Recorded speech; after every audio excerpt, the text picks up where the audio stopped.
Here we have a SAT math question. Okay, let's go with the information. So there is a figure given over here. The figure above is a rectangular solid with x, length y and height z. If xy equals to 20, yz equals to 10 and xz equals to 18, what is the volume of the solid? So using the given information, we have to find the volume of this rectangular solid. Okay, whenever I want to find the volume of a rectangular solid, what I have to do is I have to multiply the base area by height.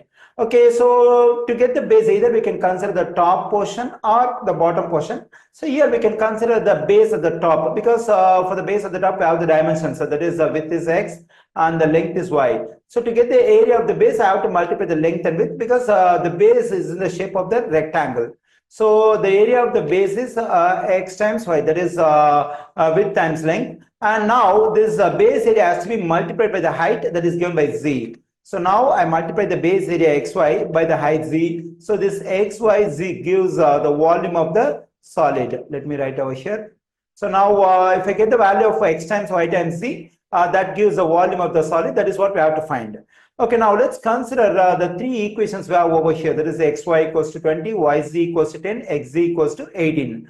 Okay, now what I'm going to do is I'm going to multiply all the three equations over here. Whenever I multiply two or more equations, what I have to do is I have to multiply the stuff on the left side first. So here in the first equation, I have xy on the left side. Let me write it. So in the second equation, I have yz on the left side. Let me write it over here. The third equation, I have xz on the left side.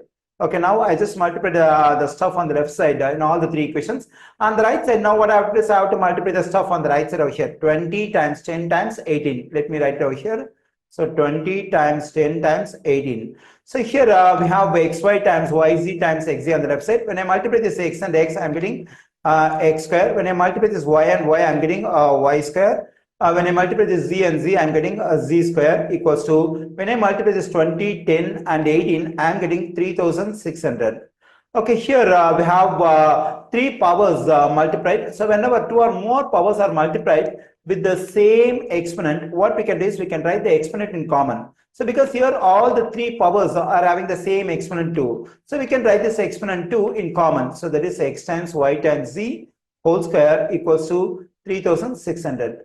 Okay, now in this equation, my aim is to solve for x times y times z, because the expression x times y times z represents the volume of the rectangular solid. That is what we have to find according to the question. Okay, now let me write the equation over here. That is x times y times z the whole square equals to 3600. Okay, now my aim is to get rid of the square, so that I'll be able to get the value of this x times y times z. For that, I'm taking square root on both sides. Okay, to get up the square over here. So whenever I take square root on both sides of an equation, for one of the square roots, I have to consider positive or negative sign.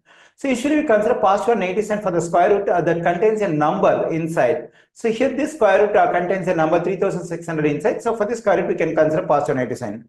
So here on the left side, this square root and square root cancel out, and we get x, y, z equals to positive or negative. The square root of 3600 is just 60. So we get xyz equals to either 60 or xyz equals to negative 60. So here, as I said earlier, xyz represents volume of the given rectangular solid. So the volume of a solid can now be a negative number, so we can ignore this one. So therefore, the volume of the given rectangular solid is 60 cubic units. We find 60 in answer choice A. So the correct answer choice is option A.